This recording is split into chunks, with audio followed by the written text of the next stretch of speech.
Bonsoir à tous et bienvenue à bord de l'Universalis pour ce nouvel épisode dédié à la saga de Legacy of Kain. J'ai nommé Soul River 2, qu'on aurait très bien pu renommer Comment réparer les conneries des collègues, tome 1. Non mais arrête là, vu toutes les incohérences causées par Blood Omen 2, c'est juste pas possible qu'ils aient pu raccrocher les wagons. Je suis d'accord, là ça partait vraiment dans tous les sens. Eh ben vous devriez avoir honte. Oser ainsi sous-estimer le pouvoir de Supergirl, enfin Amy Hennig. Ah mais je demande qu'à croire, je veux juste des preuves. Y'a qu'à demander.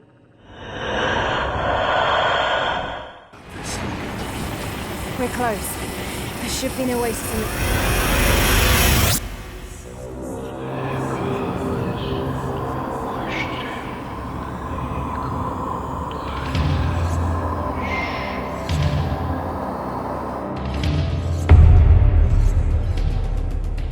Bien. Alors, je précise d'office une petite chose, car ça risque d'être assez compliqué à appréhender, notamment si vous n'êtes pas un habitué de la saga. Au cours de l'histoire, nous allons avoir droit à 3 incarnations de la River.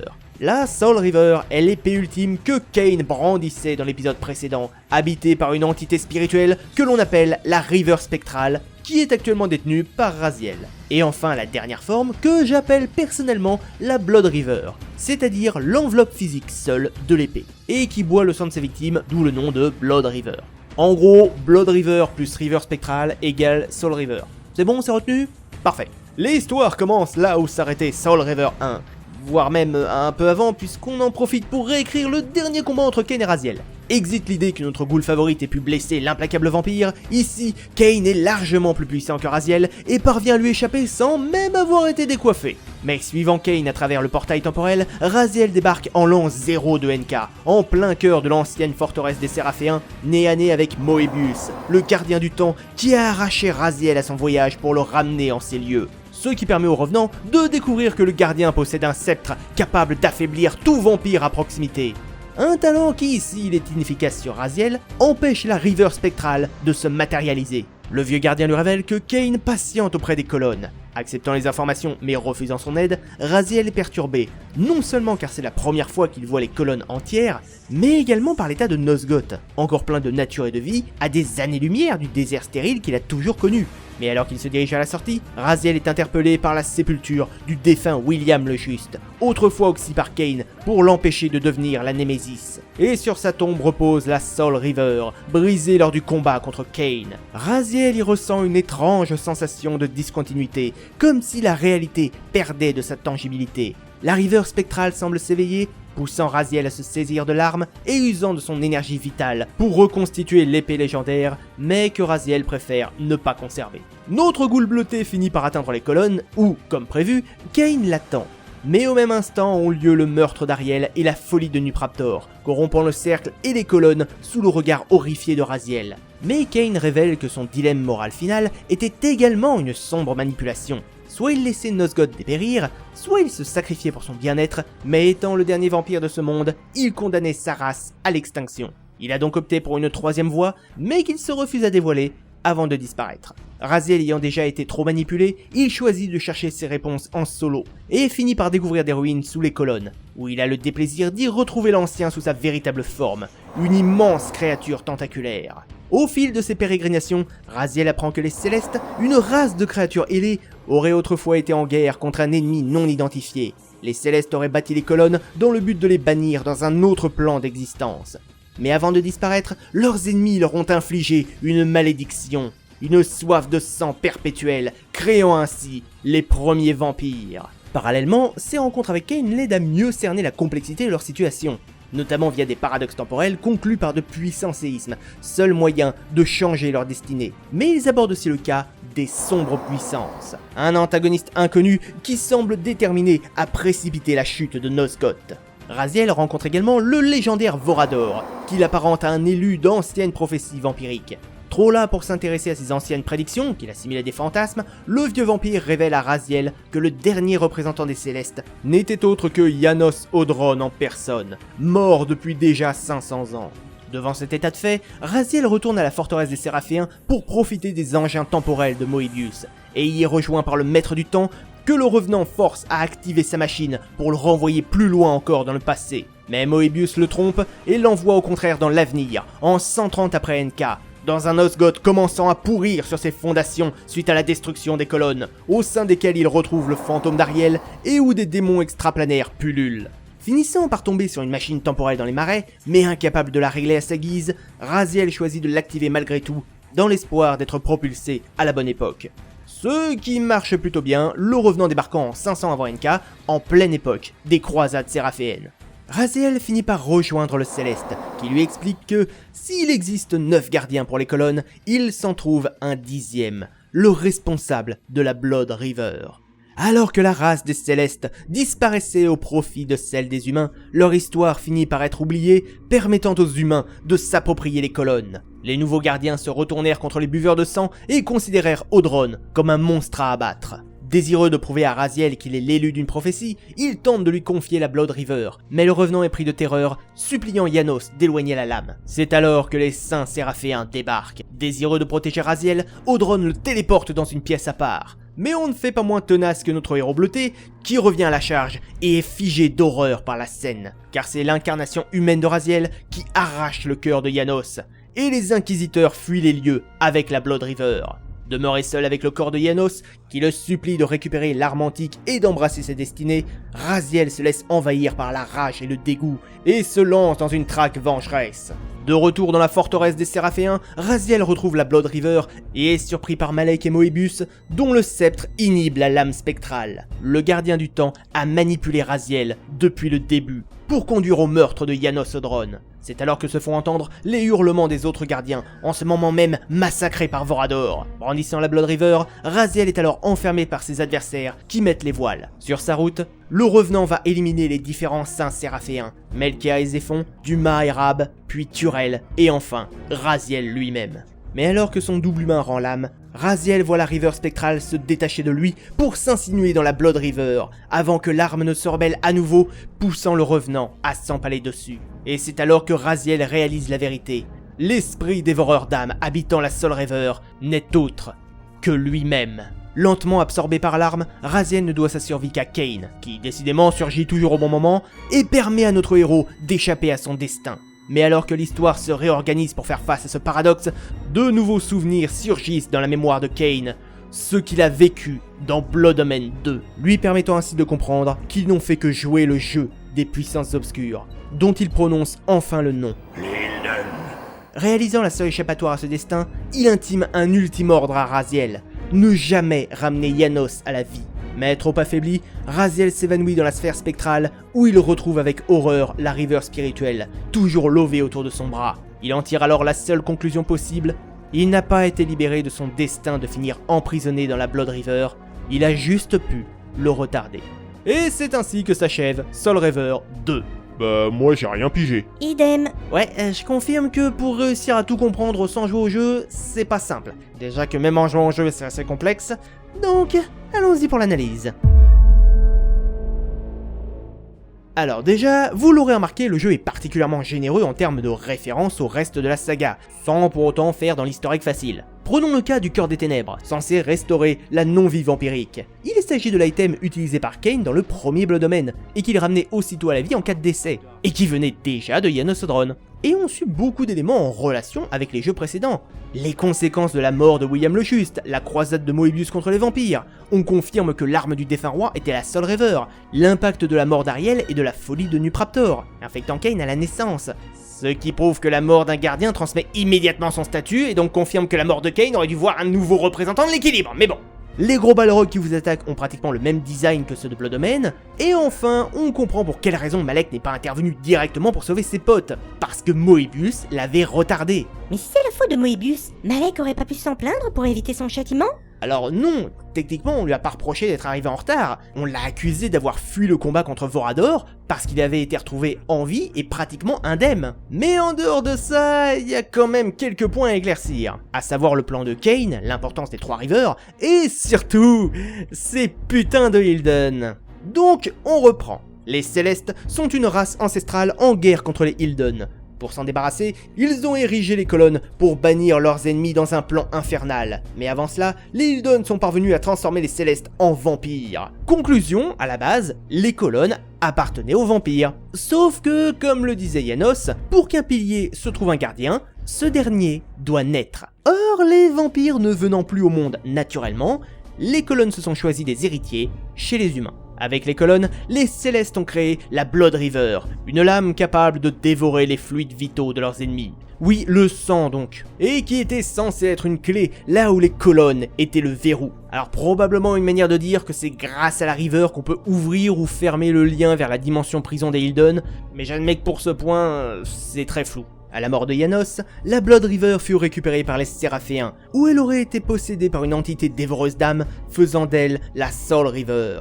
Après la déchéance des Séraphéens, l'arme serait alors arrivée entre les mains de William le Juste, mais qui finirait par perdre cette arme, qui se retrouverait alors dans les souterrains éthérés de la cathédrale d'Avernus, où elle serait récupérée par Kain, lui servant ainsi d'arme ultime pour mettre en place son empire, jusqu'au premier combat entre Raziel et Kain. Car Raziel étant l'entité emprisonnée dans l'épée, elle ne pouvait pas s'autodétruire, provoquant ainsi son explosion et sa recréation sous forme de lame spirituelle, avec laquelle le revenant s'est lié. Et c'est là qu'on va arriver au fameux plan des paradoxes. Car oui, vous l'avez bien entendu, après le fameux choix trompeur de Blood Omen, Kain s'est décidé à sélectionner une autre voie. Laquelle ? Réécrire l'histoire à son avantage. Car d'ordinaire, il est impossible de lutter contre le destin, celui-ci s'arrangeant pour que l'on suive le rôle censé être le nôtre.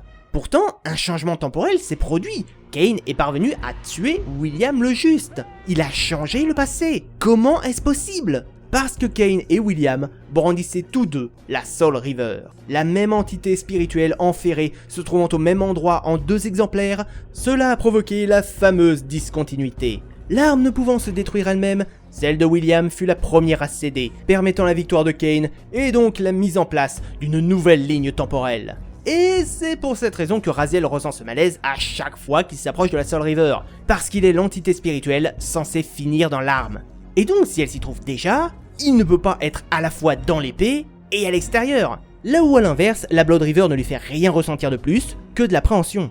Et on peut supposer que c'est pour cette raison que Kain est toujours plus ou moins dans l'ombre de Raziel. Il ne suit pas son propre chemin, contrairement à ce qu'il affirme, mais surveille le revenant, pour intervenir à chaque fois qu'un paradoxe est susceptible d'intervenir, afin d'en tirer profit. Et chaque fois qu'un changement de l'histoire se produit, un immense séisme a lieu, signature du destin qui réorganise les événements à sa sauce. Ouais, alors je crois que j'ai repéré une incohérence là-dedans. Ouais, moi aussi. Alors, vous les gardez en mémoire, et vous me les ressortirez quand on sera sur le chapitre des incohérences, d'accord ? Ok.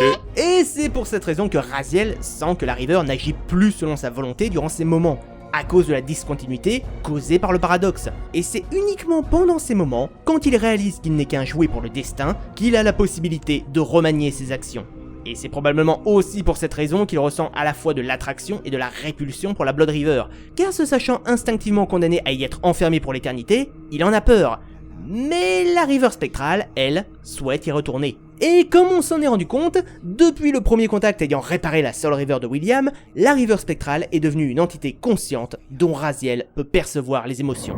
Pour la première fois, je ressentis la vraie nature de cette entité. Sa volonté, sa soif, sa colère face à un si long exil. Mais je dois le confesser, ce ne fut pas la raison qui me poussa à saisir la River, mais une rage impulsive, comme si ma main avait décidé d'agir d'elle-même. Elle serrait maintenant la garde de l'épée, et j'avais un sentiment étrange, la sensation lointaine, mais tangible, de retrouvailles, comme si l'épée spectrale tentait vainement de s'unir à son alter ego physique. Voilà, ça c'est fait. Il donne maintenant, qui clairement avait été inventé sans intention d'aller plus loin par l'équipe de Blood Omen 2, obligeant Amy Hennig à repasser derrière pour corriger le tout. Et bah non seulement elle les a gardés, mais en plus, elle a réussi à les intégrer à l'univers de Legacy of Kain en leur créant un background avec les Célestes. Et ils sont en réalité les sombres puissances qui manipulent Raziel et Kain dans l'ombre, afin d'obtenir la bonne correction temporelle, celle leur permettant de revenir à Nosgoth, ce que les héros ont involontairement fini par faire. Wow, j'avoue, la meuf elle gère. Clairement. Et maintenant qu'on s'est chargé de l'analyse, attardons-nous sur les personnages. Alors, on va commencer avec, bah comme d'hab, le seul et unique personnage féminin de l'histoire.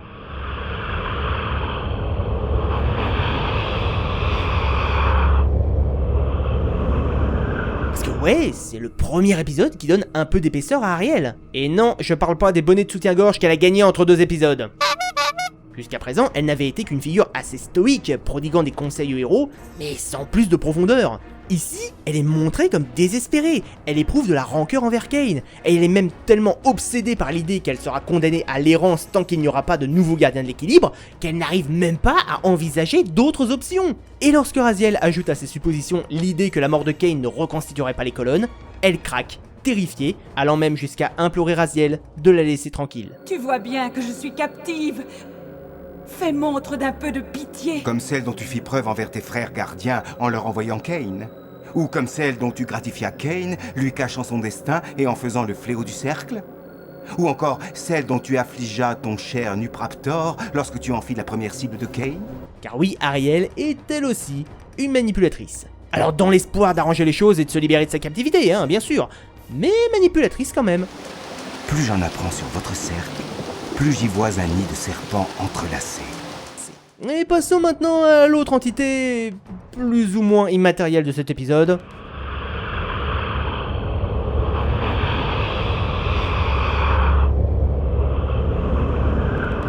Alors lui, on se doutait qu'il s'agissait d'une divinité, et si on comprend mieux pourquoi il déteste les vampires et souhaite leur extermination, il reste très flou sur plein d'autres points. Ah bon, il déteste les vampires? Je suis pas sûr d'avoir suivi ça, moi. Alors en fait, il l'explique en précisant l'utilité de la roue du destin, qui suit le cycle de naissance, de mort et de réincarnation. Comme les vampires sont immortels, ils ne rejoignent pas la roue, et donc bousille le cycle des renaissances. C'est d'ailleurs pour ça que l'ancien a ranimé Raziel. Comme Kane avait établi son empire, et que les vampires proliféraient, le nombre d'âmes revenant à la roue ne cessait de diminuer. Tu m'étonnes qu'il ait voulu se débarrasser d'eux.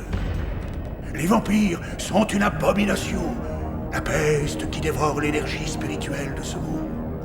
Ils endiguent le flux de la vie et de la mort. Leurs âmes croupissent dans leur corps putréfié. Mais la roue doit tourner. La mort est un don que nul ne doit abjurer. Et Raziel en arrive à la même déduction que l'ancien est lui-même un dévoreur d'âmes. Ce qui, là encore, est assez logique.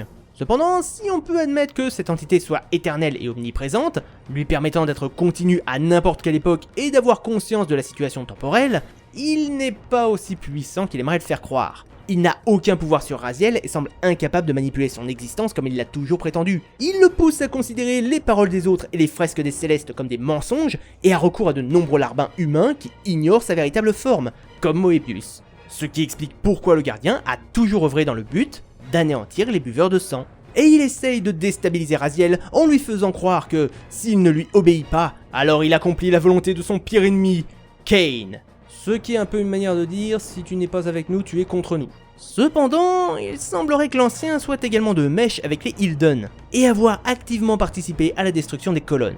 Et selon Raziel, semble même améliorer sa santé à mesure que Nosgoth dépérit.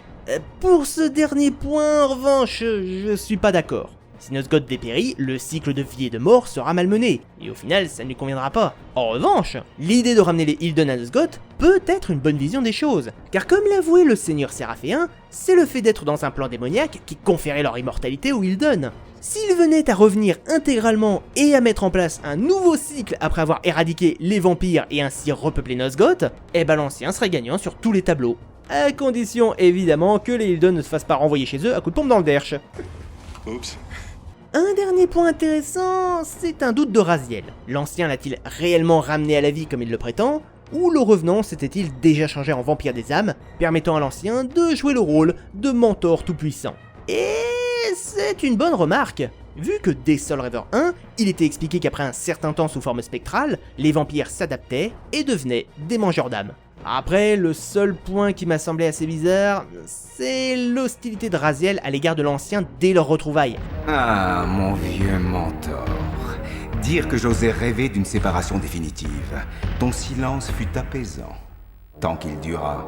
Alors que dans l'épisode 1, il avait pas particulièrement l'air de le détester. Bon, on passe sur un perso vampirique ? Ok.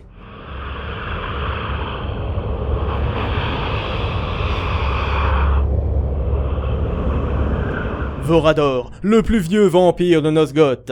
Enfin, le deuxième plus vieux, maintenant qu'on connaît Janos. Et on reste peu ou prou sur le même perso que dans Blood Omen. Un être immensément puissant, mais empreint de lassitude, et surtout de pessimisme. Il n'a plus confiance en quoi que ce soit, et craint même que l'existence des vampires soit condamnée. Même si, malgré tout, il considère Raziel avec curiosité. Donc là encore, le seul moyen de lui faire bouger son cul, c'est de titiller son intérêt. Et pour ça, y a rien de mieux que de lui agiter sous le nez quelque chose qu'il ne comprend pas. Et sitôt qu'il a à peu près pigé qui était Raziel, il n'interviendra plus. Ce qui là encore donne du poids à son exécution. Là où sa vanité l'avait exilé du monde, le fait d'apprendre qu'en plus le mec est dépressif, ça explique qu'il soit laissé choper par des pecnos. Même si maintenant on sait aussi que Moebius peut paralyser les vampires avec son sceptre, alors L'autre point qu'on apprend, c'est la raison qui l'a poussé à s'attaquer au Cercle des Neufs. Dans Blood Omen, on pensait que c'était en réaction à la purge des vampires, organisée par les Séraphéens. Mais là, on a droit à une raison bien plus directe et personnelle, le meurtre de Janos Audron. Car rappelons-nous, selon Blood Omen 2, Janos a créé Vorador. Et il est donc logique qu'à la mort de son créateur, Vorador soit devenu fou furieux et se soit jeté dans la forteresse des Séraphéens pour y commettre son plus grand massacre. Mais aussi, et ça pour un personnage de Legacy of Kain, c'est aussi rare qu'important, il est honnête. Il fait partie des rares personnages qui ne tenteront jamais de manipuler Raziel, et qui au contraire se désintéressent des complots orchestrés par les sombres puissances ou le Cercle des Neufs. On peut d'ailleurs supposer que c'est une autre des raisons qui l'ont poussé à s'exiler dans les marais, pour ne plus avoir affaire à ce genre d'intrigue. Et il est temps maintenant de se pencher sur le personnage que je pourrais sans hésitation qualifier de plus adorable de toute la saga, l'ancien maître de Vorador,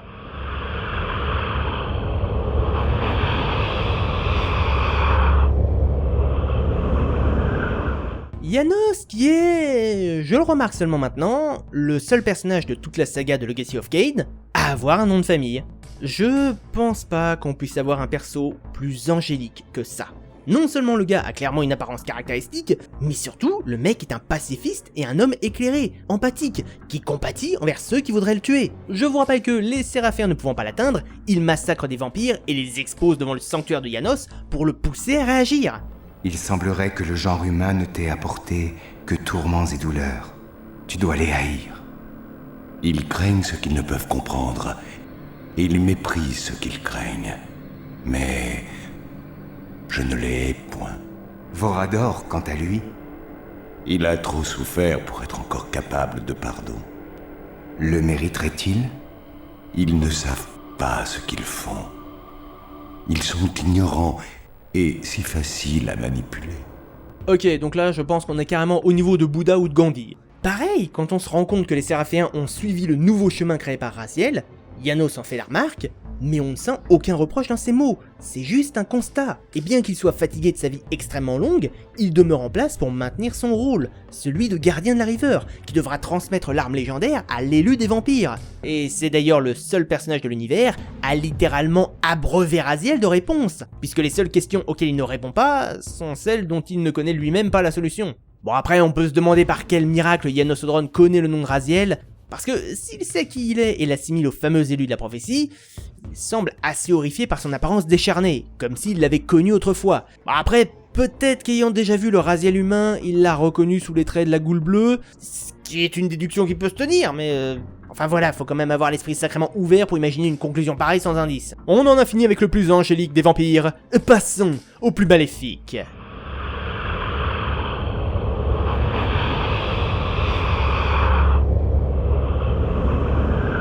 T'es sûr que Kain est toujours maléfique? Comment ça? Bah, pour ce qu'on a vu au cours de l'histoire, il a plutôt l'air d'être devenu gentil. Toutes ses actions dans le premier Soul Reaver étaient un moyen de contrer les plans de Moebius et des Hildon. Et il vient toujours à la rescousse pour aider le héros à s'en sortir ou à faire le bon choix. J'irai pas jusque là, hein. Je pense pas que Kain soit particulièrement bon ou mauvais. Qu'il se soit sincèrement attaché à Raziel, oui. Ça, j'en ai aucun doute. Et ce, depuis le moment où il a détourné le regard pour ne pas voir son exécution.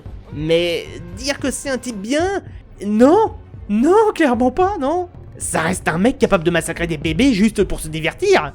Et même s'il a fait ça dans le but de contrer ses ennemis, ça en fait pas un ange pour autant. Il a manipulé Raziel, l'a mutilé à vie et condamné à un destin horrible. Donc, d'un point de vue moral, Non, Kain est toujours une ordure. Même si, il faut admettre que s'il est dans une optique de ne rien dire pour révéler les bonnes informations au bon moment, afin que Raziel fasse les choix qui l'arrangent, il a quand même les couilles de risquer sa propre vie pour mettre en place son stratagème.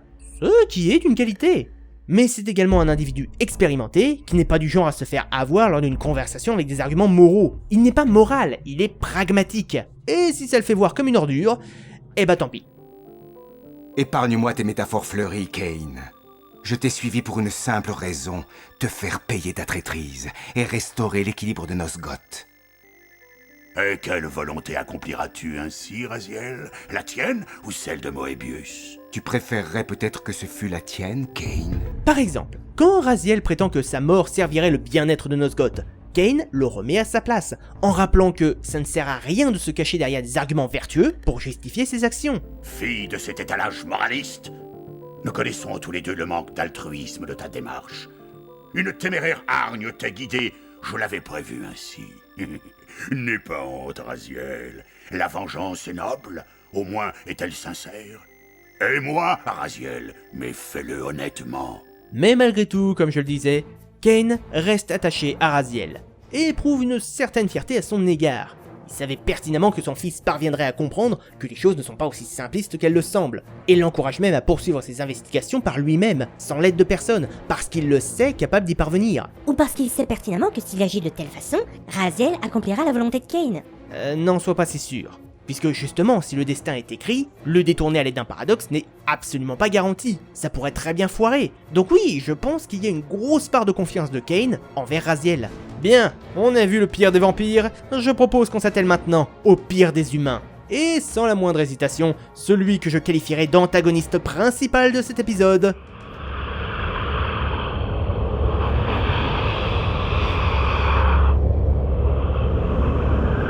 Le putain de gardien du temps en personne. Bordel de merde. C'est hallucinant à quel point ce mec a l'air d'être en dehors du coup, alors qu'en fait, tout part de lui. Ok, le gars est manipulé par l'ancien qui est allié au Hildon.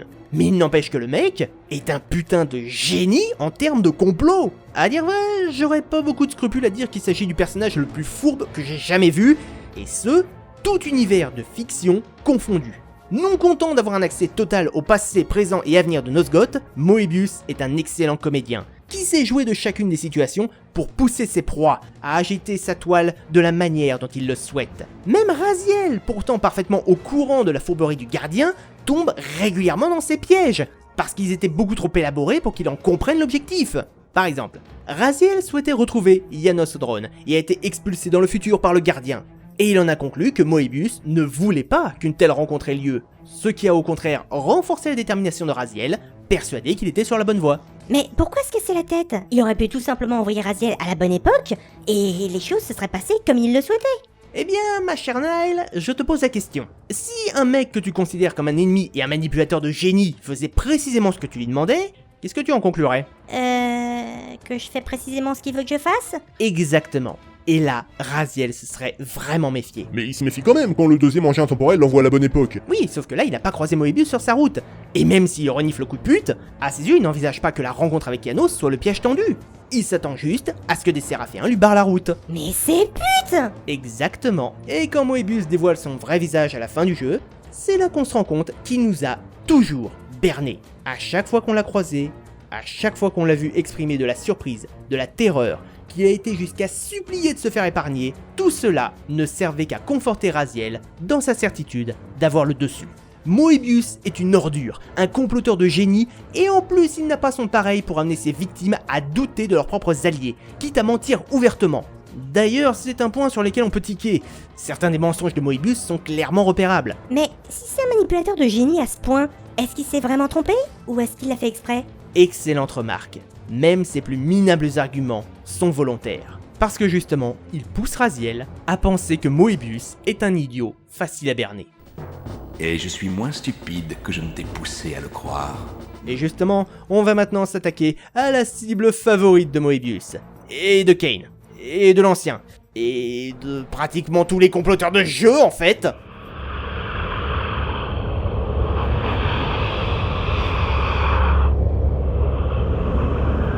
Je pense qu'on a rarement fait anti-héros aussi tragique que Raziel. Du début à la fin, pratiquement tout le monde se sert de lui. Même quand il sait qu'il faut pas faire confiance, le pauvre se fait quand même avoir. Si au début du jeu on a affaire au Raziel de l'épisode précédent, un revenant avide de vengeance et qui vénère les Séraphéens, il va se retrouver nez à nez avec les conséquences de toutes ces intrigues. Ce qui le poussera à signer une trêve avec Kain, ayant plus d'intérêt à s'allier avec son ennemi plutôt qu'à agir selon la volonté des Hildon. Cela le poussera également dans une quête de sagesse, car il a conscience que c'est son ignorance qui le rend aussi manipulable. Un désir de connaissance qui le pousse à observer les choses d'un autre point de vue, à prendre en pitié les vampires, tandis que les Séraphéens, eux, apparaissent comme des inquisiteurs fanatiques au génocide facile. Si au début, Raziel craignait encore le potentiel pouvoir de l'ancien sur lui, à force de réflexion, il finit par comprendre que le vieux dieu n'est pas aussi tout-puissant qu'il aimerait le faire croire. Et comme on le dit souvent, il n'y a rien de plus facile à orienter que quelqu'un dont on connaît le désir profond. Au-delà de ça, on apprend une nouvelle caractéristique de Raziel, son honneur. Il aurait très bien pu planter Kain par derrière, mais non, il tenait à lui faire face. Pareil quand Kain lui réclame une dernière volonté, une pratique que Kain n'a jamais daigné accorder à quiconque. Mais Raziel, lui, il accepte. D'ailleurs, si au début le protagoniste use d'arguments nobles pour dissimuler sa haine, il prend bien vite conscience que ça ne sert à rien, et que ceux qui cachent leur véritable projet derrière de jolies valeurs sont les véritables ennemis. Si Raziel tient à conserver son libre arbitre, alors il ne doit pas se mentir à lui-même. Même s'il faut bien l'admettre, apprendre qu'il serait une sorte d'élu d'une prophétie ne lui plaît pas. Parce que effectivement, si ton objectif c'est d'arpenter ta propre voie, si tu fais partie d'une prophétie plurimillénaire, ça va être d'autant plus galère pour toi de te libérer. Ils avaient raison, je suis une sorte de messie impie des vampires. Impie? Non. Un messie, peut-être.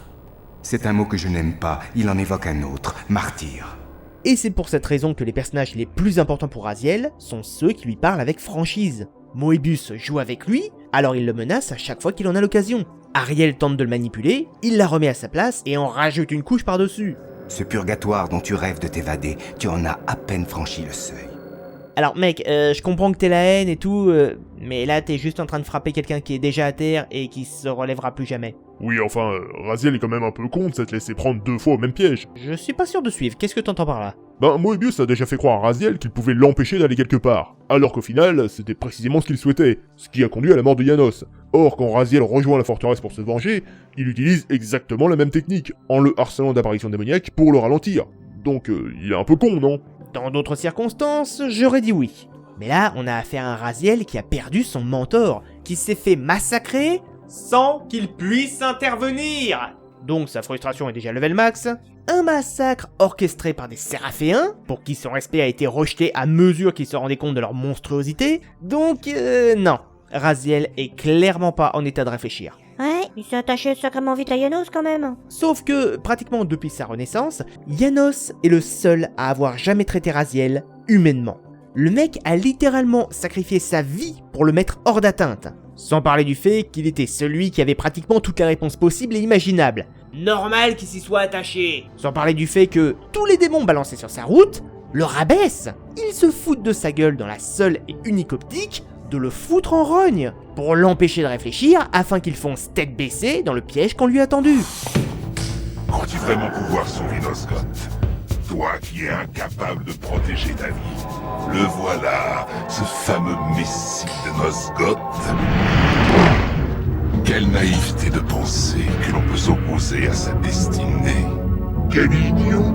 Pourtant, même quand il fait face à sa version humaine, son ultime adversaire, et qu'il tente de mettre fin au massacre, le Raziel Séraphéen dévoile toute sa suffisance, et comme il en rajoute une couche, les nerfs du revenant lâchent et il massacre son adversaire, bouclant la boucle du destin et offrant à Kain de futurs fils à vampiriser. Et on en a fini avec les personnages! Il est maintenant temps de s'attaquer aux incohérences. Alors, vous aviez noté des points tout à l'heure tous les deux? Yep. Ouais... C'était en rapport avec la River et les paradoxes, non? Je me trompe pas? Ouais, tout à l'heure tu disais que la Soul River se brise lorsqu'elle s'affronte elle-même. Ok, et donc celle de Kain a été pulvérisée en frappant Raziel, libérant la lame spectrale. Mais si la Soul River de William a été brisée, pourquoi l'entité serait toujours présente dans l'épée? Alors pour le coup, je dirais que contrairement à celle de Kain, Raziel n'a pas été là pour récupérer la lame spectrale. Ce qui l'aurait plus ou moins contrainte à rester au même endroit et donc à attendre que sa jumelle affiliée à Raziel la répare pour lui rendre son intégrité. Mais j'admets que c'est bancal. Et pourquoi une discontinuité a lieu alors que Raziel était aspiré par la Blood River? Sans compter qu'il en a perdu le contrôle à un moment où il n'y avait pas de dissonance temporelle. Alors pareil, j'ai une explication, mais pas vraiment solide. La River ayant obtenu un statut d'entité consciente, on peut supposer qu'elle s'attaque à Raziel pour obtenir son corps. Et on peut supposer que c'est au moment où elle se trouve à la fois présente dans l'épée et à l'extérieur que la distorsion se fait ressentir. Mais là encore, je parierais pas ma solde là-dessus. On peut aussi aborder le cas que Raziel n'obtient le pouvoir d'invoquer la River spectrale à sa guise qu'après être entré en contact avec la Soul River. Or, il l'invoquait déjà dans la cinématique d'intro. Ah! Autre petit problème qui, lui, risque de vous faire bien mal à la tête, c'est le cas de l'entité spirituelle prisonnière de la River. Entité qui est donc Raziel. Ok, mais... son âme s'est mêlée à son lui du passé, d'accord. Et c'est donc la fusion de ces deux âmes qui finira par être aspirée par la Blood River, créant la Soul River, qui sera alors brisée et liée à un autre Raziel, qui fusionneront et seront à nouveau enfermés, puis nouvelle fusion... Alors, je sais que niveau paradoxe temporel, on peut accepter certains trucs, mais là quand même, ça fait bizarre. Même en admettant que l'une des entités parvienne à bouffer l'autre. Après, on peut aussi aborder le cas des démons, qui seraient plus ou moins des créatures extradimensionnelles possédées par les Hildon. Comment ça, posséder? Ça pourrait pas être les Hildon eux-mêmes? Bah non, Blood Omen 2 nous en a déjà fait rencontrer, et les Hildon, ils ressemblent à ça.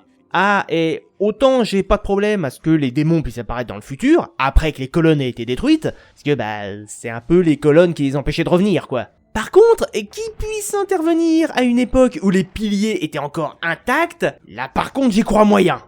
Pourtant, ils étaient bien présents à l'époque de Blood Omen 1, grâce à la gardienne des dimensions. Peut-être que justement, le prédécesseur d'Azimut, sur le conseil de Moebius, a permis leur arrivée pour ralentir Raziel.